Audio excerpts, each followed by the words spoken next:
आज हम BA fourth semester sociology की यूनिट 3 शुरू करने जा रहे हैं। ये वीडियो आपका पेपर चाहे थ्योरी का हो या एमसीक्यूज का हो, दोनों एग्जाम में 100% स्कोर करने में आपकी मदद करेगा। पहले हम थ्योरी पढ़ेंगे, उसी थ्योरी में आपके सारे एमसीक्यू कवर होंगे। उसके बाद उस थ्योरी के मोस्ट रिपीटेड एमसीक्यू दूंगा, जो कि आपके पेपर में आने के 100% चांस होंगे। यूनिट 3 का आज का टॉपिक है स्ट्रक्चरल प्रॉब्लम इन सोसाइटी, अर्थात संरचनात्मक समस्याएं सोसाइटी में। इसमें हम पढ़ेंगे पॉवर्टी, गरीबी, कास्ट इनक्वालिटी, जातिगत असमानता और सोशल डिस्क्रिमिनेशन।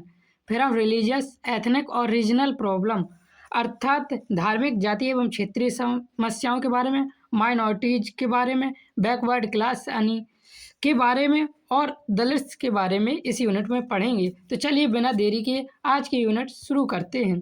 सबसे पहले देखेंगे इसकी प्रस्तावना। संरचनात्मक समस्याओं की प्रकृति। संरचनात्मक समस्याएं हमें देखनी है, उसके पहले उसकी प्रकृति देखेंगे। समाज केवल व्यक्तियों का समूह नहीं है, बल्कि यह एक जटिल संरचना है। यहाँ से एमसीक्यूज आपको जो दूंगा 100% पेपर में आएंगे, इसलिए वीडियो पूरा देखें। इसमें विभिन्न वर्ग, जातियाँ, धर्म, क्षेत्रीय समूह और सामाजिक संस्थाएं मिलकर एक प्रणाली बनाती है।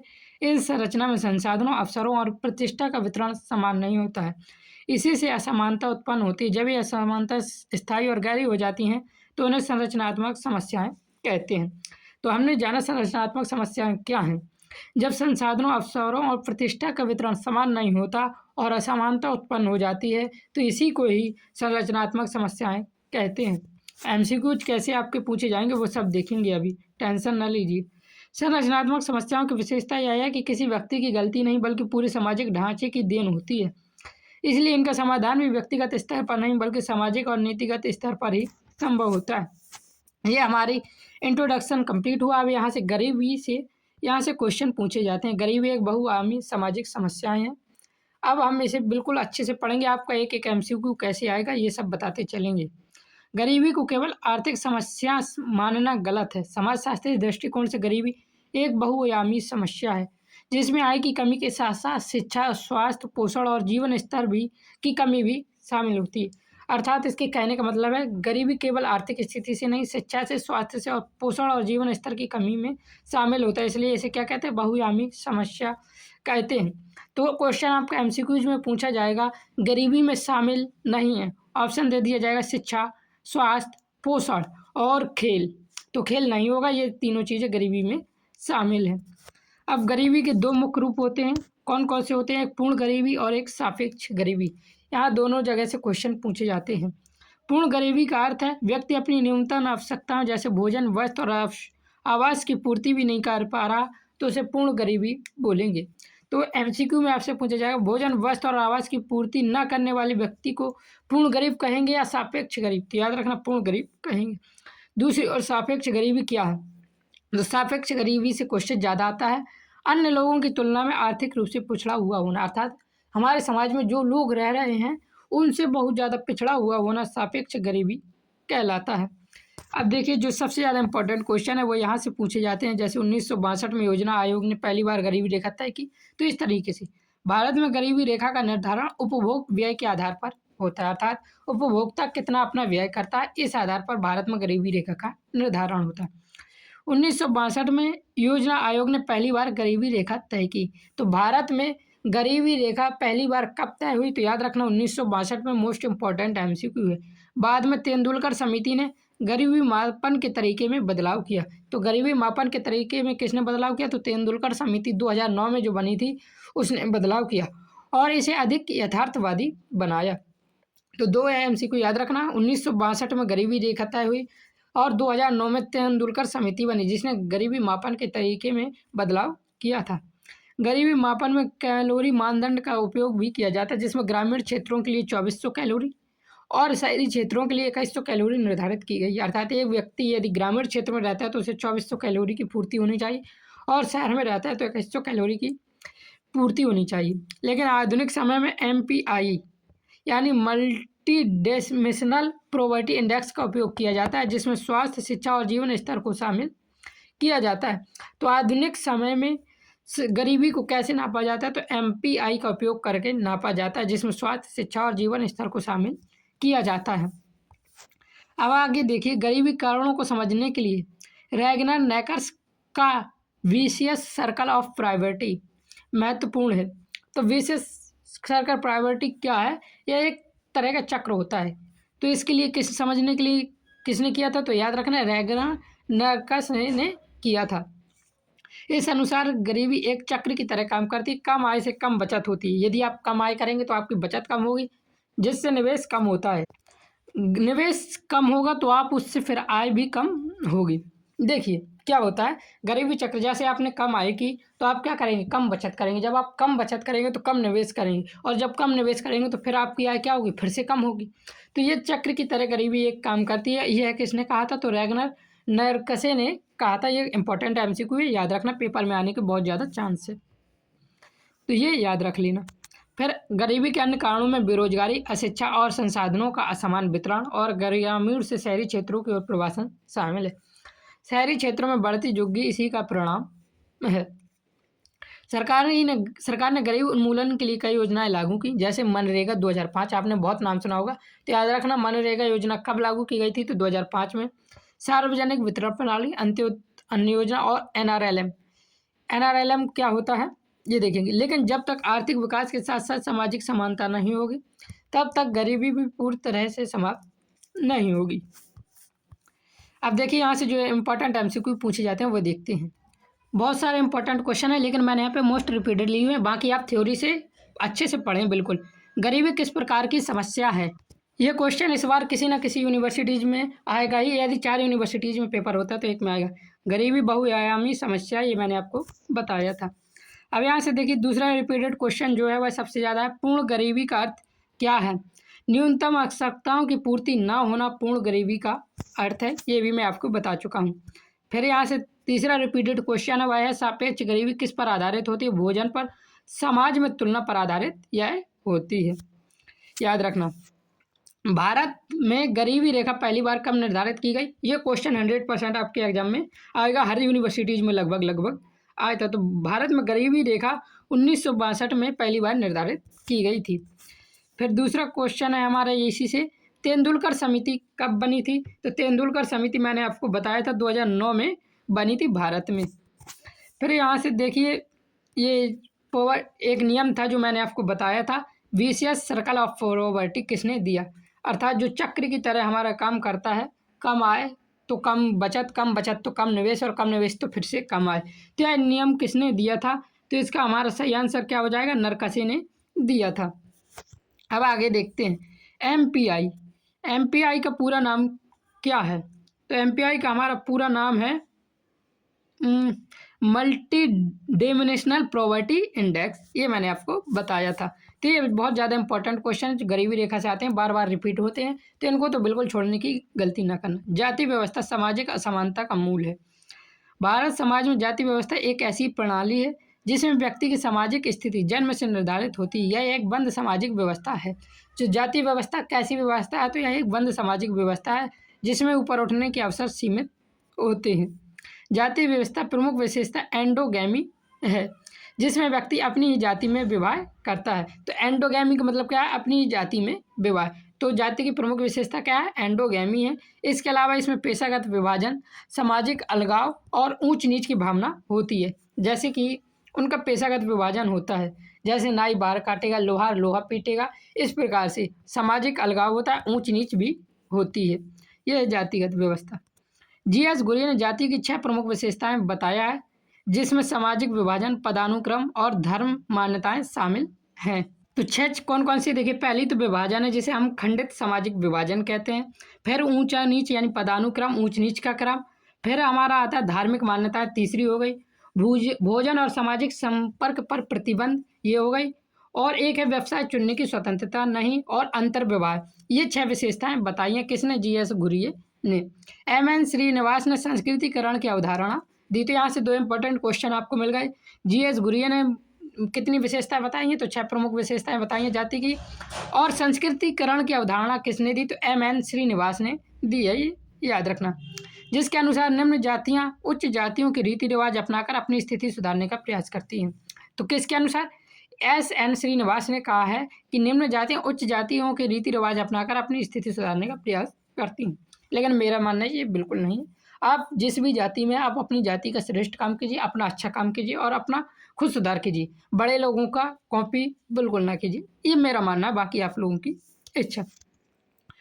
इन्होंने डोमिनेट, जी.एस. श्रीनिवास ने डोमिनेट कास्ट की अवधारणा भी दी, जो बताती है कि किस प्रकार कुछ जातियां आर्थिक और राजनीतिक शक्ति के कारण समाज में प्रभावशील बन जाती हैं। इसके बावजूद भी जाति व्यवस्था एक क्लोज सिस्टम बनी रहती है, जिससे सामाजिक गतिशीलता सीमित रहती है और असमानता बनती रहती है। क्लोज सिस्टम अर्थात बंद व्यवस्था, जाति एक बंद व्यवस्था है, ये याद रखना। अब देखिए यहाँ से इंपॉर्टेंट क्वेश्चन है, जाति व्यवस्था किस प्रकार की प्रणाली है? तो जाति व्यवस्था बंद प्रकार की प्रणाली है। इंपॉर्टेंट क्वेश्चन है, याद रखना, एमसीक्यू वाले बच्चों को लिए आएगा। एंडोगैमी का अर्थ क्या है? तो एंडोगैमी का अर्थ है अपनी जाति में ही विवाह करना, एंडोगैमी का अर्थ है। ये मैं सब आपको बता चुका हूँ, थ्योरी से ही आपके एमसीक्यू बनते हैं। संस्कृतिकरण की अवधारणा किसने दी थी? घुरिये ने, एम.एन. श्रीनिवास ने, ड्यूमा ने या मर्टन ने? तो इसका सही आंसर हो जाएगा एम.एन. श्रीनिवास ने संस्कृतिकरण की अवधारणा दी थी। डोमिनेट कास्ट की अवधारणा किसने दी? इसका आंसर आप देंगे घुरिये ने, श्रीनिवास ने, वेबर ने या मार्क्स ने। ये आंसर आप हमें कमेंट में बताएंगे। फिर देखिए दलित और पिछड़े वर्ग, अब हम पढ़ेंगे बैकवर्ड्स और दलित के बारे में। दलित शब्द का अर्थ दबाया हुआ या पीड़ित होता है। तो सबसे पहले यहाँ से इंपॉर्टेंट क्वेश्चन बन गया, दलित शब्द का अर्थ क्या है? तो दबाया हुआ या पीड़ित। भारतीय समाज में दलितों को लंबे समय तक भेदभाव और शोषण का सामना करना पड़ता है। अस्पृश्यता इस भेदभाव का सबसे कठोर रूप है। अस्पृश्यता को समाप्त करने के लिए संविधान में अनुच्छेद 17 लागू किया गया था। तो अस्पृश्यता का पहले यहाँ मतलब समझ लीजिए। अस्पृश्यता का मतलब होता है, इसे एक सामाजिक बुराई के रूप में देखा जाता है, खासकर ये दलित वर्ग के लिए ही होता है। तो इसमें इन्हें क्या, दलित लोगों को छूने योग्य नहीं माना जाता था और उनके साथ भेदभाव किया जाता था। इसी को ही क्या कहते हैं? अस्पृश्यता कहते हैं। तो आप सबसे पहले दलित का अर्थ होता है दबाया हुआ या पीड़ित, और इसे अस्पृश्यता को समाप्त करने के लिए संविधान में कौन सा अनुच्छेद लागू किया गया? तो याद रखना अनुच्छेद 17 लागू किया। इसके अलावा 1955 में अनकाउंटेबिलिटी एबोलिशन एक्ट लाया गया। तो अनटॉकेबिलिटी एबोल्यूशन एक्ट कब लाया गया? तो 1955 में। और SC/ST एट्रोसिटीज एक्ट कब लाया गया? तो याद रखना 1989 में लाया गया। ये तीन याद रखना। अनुच्छेद 17 अस्पृश्यता को समाप्त करने के लिए 1955 में ये एक्ट लाएगा और 1989 में SC/ST एक्ट लाया गया। तो ये याद रख लेना। यहाँ से डॉक्टर भीमराव अम्बेडकर ने दलितों के अधिकार के लिए संघर्ष किया और सामाजिक समानता की वकालत की। उन्होंने एनिहिलेशन ऑफ कास्ट पुस्तक के माध्यम से जाति व्यवस्था की आलोचना की थी। तो यहाँ से क्वेश्चन याद रखना, एनिहिलेशन ऑफ कास्ट किसकी पुस्तक है? तो डॉक्टर भीमराव अम्बेडकर की पुस्तक है। इस पुस्तक में क्या है ये भी पूछा जा सकता है। तो इस पुस्तक के माध्यम से उन्होंने जाति व्यवस्था की आलोचना की थी। ये यहाँ से इंपॉर्टेंट क्वेश्चन हो गए आपके। फिर पिछड़े वर्गों के लिए मंडल आयोग 1980 में इन्होंने 27% आरक्षण की सिफारिश की थी। बाद में क्रीमी लेयर की अवधारणा लाई गई और क्रीमी लेयर OBC वालों के लिए होता है, ताकि आर्थिक रूप से मजबूत वर्गों को अलग किया जा सके। आरक्षण का उद्देश्य भेदभाव बढ़ाना नहीं, बल्कि ऐतिहासिक असमानता को कम करना है। तो कई लोग आरक्षण को क्या करते हैं? भेदभाव के नजरिए से देखते हैं, लेकिन इसका उद्देश्य क्या है? ऐतिहासिक असमानता को कम करना। जो उनके साथ शोषण हुआ वो पढ़ नहीं पाए, अच्छी पोस्ट में नहीं जा पाए, इसी सबसे ऊपर उठने के लिए उनको क्या किया गया? उनके लिए आरक्षण लाए गए थे। अस्पृश्यता को समाप्त करने के लिए कौन सा अनुच्छेद है? तो मैंने कहा था बहुत इंपॉर्टेंट क्वेश्चन, याद रखना अनुच्छेद 17 अस्पृश्यता को समाप्त करने के लिए अनुच्छेद है। फिर दूसरा क्वेश्चन है अनटॉकेबिलिटी एबोलिशन एक्ट कब लागू किया गया? तो इसका सही आंसर हो जाएगा 1955। थोड़ा मैं इसे PDF सही कर, तो कब लाया गया ये एक्ट? 1955 में, याद रखना ये 1955 में लाया गया था। अब आगे देखते हैं SC/ST एक्ट कब लागू हुआ? तो SC/ST एक्ट 1989 में लागू हुआ था। ये याद रखना, ये इंपॉर्टेंट MCQ पेपर में आने का 100% चांस है। मंडल आयोग कब बना? 1975 में, 1980 में, 1985 में, 1990 में। तो क्या हो जाएगा? मंडल आयोग मैंने बताया था 1980 में बना था। क्रीमी लेयर किससे संबंधित है? मैंने आपको बताया था क्रीमी लेयर किससे संबंधित है, तो इसका सही आंसर हो जाएगा OBC से। क्रीमी लेयर OBC से संबंधित है। अब आगे देखते हैं अल्पसंख्यक पहचान और समस्याएं। अल्पसंख्यक की क्या पहचान और उनकी क्या क्या समस्या? अल्पसंख्यक वे समूह होते हैं जो संख्या में कम होते हैं और जिनकी सांस्कृतिक, धार्मिक या भाषाई पहचान बहुसंख्यक समाज से अलग होती है, जिनमें आदिवासी लोग आ जाते हैं और कबीले के लोग भी आ जाते हैं। अल्पसंख्यक केवल संख्या में कम नहीं होते बल्कि वे सामाजिक, आर्थिक और राजनीतिक दृष्टि से भी कमजोर स्थिति में हो सकते हैं। इसलिए समाजशास्त्र में अल्पसंख्यकों का अध्ययन केवल संख्या के आधार पर नहीं बल्कि सामाजिक स्थिति और अधिकारों के संबंध में किया जाता है। तो यहाँ से देखिए एक क्वेश्चन आपका यहीं से बन जाएगा, भारत एक बहुलवादी समाज है। तो भारत कैसा समाज है? तो याद रखना, भारत एक बहुलवादी समाज है जहाँ विभिन्न धर्म, भाषाएं और संस्कृतियां पाई जाती हैं। यह धार्मिक अल्पसंख्यकों में मुस्लिम, ईसाई, सिख और बौद्ध आदि शामिल है। तो अल्पसंख्यक में कौन शामिल है? मुस्लिम है, ईसाई हैं, सिख हैं और बौद्ध हैं। भाषाई अल्पसंख्यक भी होती है जो किसी विशेष क्षेत्र में संख्या में कम होते हैं, जो कि कोई भाषा बोलने वाले बहुत कम लोग होते हैं और हम लोग उनकी भाषा भी नहीं समझ पाते। अल्पसंख्यकों की प्रमुख समस्या पहचान और उनकी सुरक्षा से जुड़ी होती है। कई बार वे सामाजिक भेदभाव, असुरक्षा, शिक्षा और रोजगारी के अवसरों की कमी जैसी समस्याओं का सामना करना पड़ता है। इसके अलावा राजनीतिक प्रतिनिधित्व की भी उनकी महत्वपूर्ण समस्या है। जब वो हर चीज़ में पीछे होंगे तो क्या होंगे? राजनीति में उनका कोई नेता भी नहीं होगा। इसके लिए आरक्षण भी लाया गया था। तो सबसे पहले यहाँ से देखते हैं इंपॉर्टेंट एमसीक्यू। भारतीय संविधान ने अल्पसंख्यकों के अधिकार की रक्षा के लिए विशेष प्रावधान किए। अनुच्छेद 29 सांस्कृतिक अधिकारों की रक्षा करता है। तो सांस्कृतिक अधिकारों की रक्षा कौन सा अनुच्छेद करता है? तो अनुच्छेद 29 करता है। ये आपको पॉलिटिकल साइंस में भी इम्पोर्टेंट हो जाता है, यदि आपके पॉलिटिकल साइंस आप और वन डे एग्जाम में भी बहुत इंपॉर्टेंट है, जिससे वे अपनी भाषा, लिपि और संस्कृति को सुरक्षित रख सकें। अनुच्छेद 30 उन्हें शैक्षणिक संस्थान स्थापित करने और संचालित करने का अधिकार देता है। तो दो अनुच्छेद याद रखना, अनुच्छेद 29 सांस्कृतिक अधिकारों की रक्षा करता है किनकी? अल्पसंख्यकों के, और अनुच्छेद 30 उन्हें शैक्षणिक संस्थान स्थापित करने और संचालन करने का अधिकार देता है। इस प्रकार संविधान अल्पसंख्यकों को पहचान बनाए रखने के लिए उन्हें मुख्य धारा में शामिल करने का प्रयास करता है, फिर भी सामाजिक स्तर पर समानता और सुरक्षा सुनिश्चित करना एक चुनौती बना हुआ है। अब यहाँ से इंपॉर्टेंट क्वेश्चन देख लेते हैं। अल्पसंख्यक की पहचान किस आधार पर की जाती है? केवल संख्या के आधार पर नहीं, केवल धर्म के आधार पर नहीं, केवल भाषा के आधार पर नहीं। संख्या और उनकी सामाजिक और आर्थिक स्थिति कैसे, इस आधार पर किया जाता है। भारत किस प्रकार का समाज है? तो भारत बहुलवादी समाज है। यहाँ पर बहुत से लोग, बहुत विभिन्न भाषा, विभिन्न धर्मों, विभिन्न संस्कृतियों वाले लोग रहते हैं। फिर यहाँ से तीसरा इंपॉर्टेंट क्वेश्चन है, निम्न में से कौन धार्मिक अल्पसंख्यक का उदाहरण है? तो धार्मिक अल्पसंख्यक का उदाहरण है मुस्लिम लीग लोग। अब देखिए धार्मिक, जाति और क्षेत्रीय समस्या, इनके पहचान और संघर्ष के बारे में हम यहाँ से देखेंगे। समाज में कई बार संघर्ष पहचान आइडेंटिटी के आधार पर उत्पन्न होता है। जब लोग अपनी धार्मिक, जाति या क्षेत्रीय पहचान को खतरे में महसूस करते हैं तो वे संघर्ष की ओर बढ़ते हैं। अब देखिए धार्मिक संघर्ष को क्या कहा जाता है? सांप्रदायिकता कहा जाता है। आपने नाम सुना होगा, एक सांप्रदायिकता, एक धर्मनिरपेक्षता। तो इन दोनों को हम समझेंगे। धार्मिक संघर्ष जो हम करते हैं उसे क्या कहते हैं? सांप्रदायिकता कहते हैं। इसमें लोग अपने धर्म को सर्वोपरि मानते हैं और अन्य सभी धर्मों के प्रति असहिष्णु हो जाते हैं, अर्थात वो सिर्फ अपने धर्मों को ही विशेष मानते हैं, बाकी धर्मों को क्या करते हैं? छोटा मान लेते हैं। तो इस प्रकार का हो जाता है।